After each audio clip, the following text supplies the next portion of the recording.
Selamat pagi Bapak, Ibu, saudara-saudara yang terkasih dalam Kristus.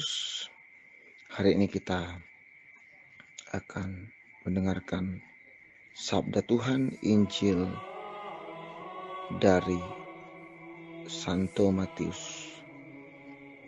Sekaligus hari ini memperingati hari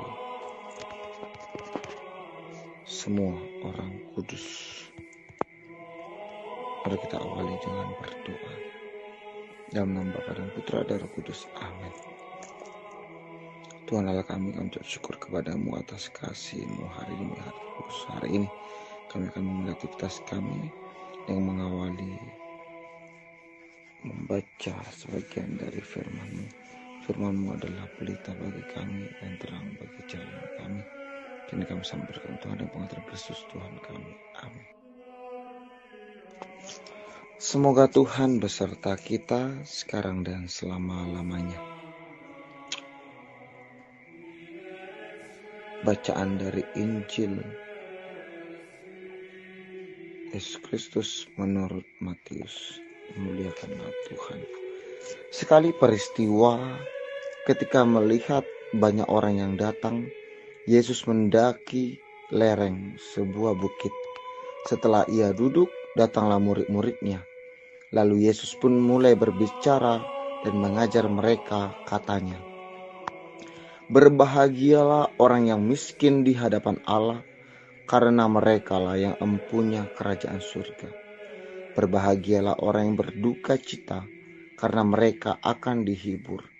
Berbahagialah orang yang lemah lembut, karena mereka akan memiliki bumi.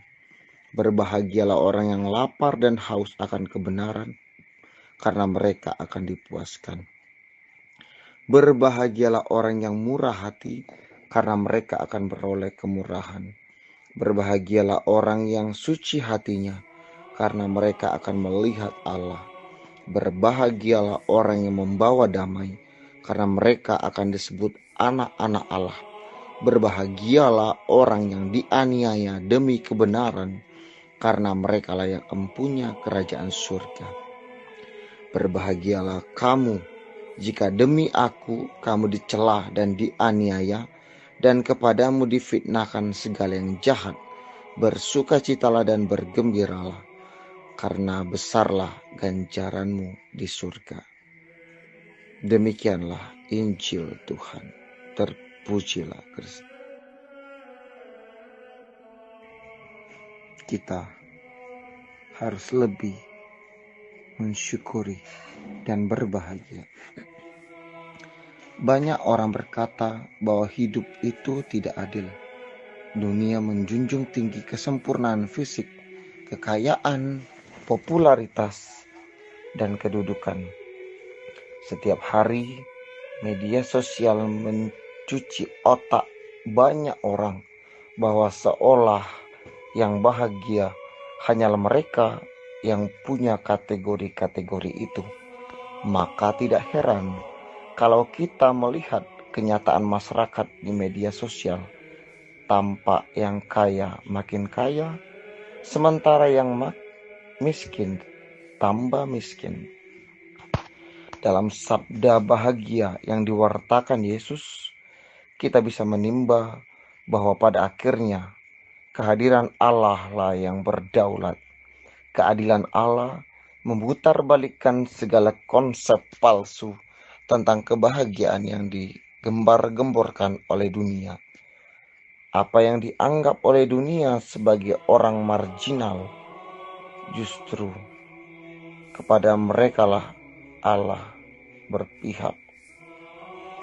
Allah lah pembela mereka yang tertindas dan tidak mempunyai penolong. Setiap orang yang dibaptis menerima identitas baru sebagai anak-anak Allah yang memang dipilih dan dipisahkan oleh Allah dari dunia ini. Entah cara hidupnya, perjuangannya, kesaksian hidupnya, sampai akhir hidupnya kelak. Inilah yang menjadi harapan iman setiap orang yang beriman kepada Kristus, Sang Anak Domba Allah. Dalam kitab Wahyu digambarkan tata dunia baru, di mana Allah akan meraja dan berdaulat di antara seluruh ciptaan.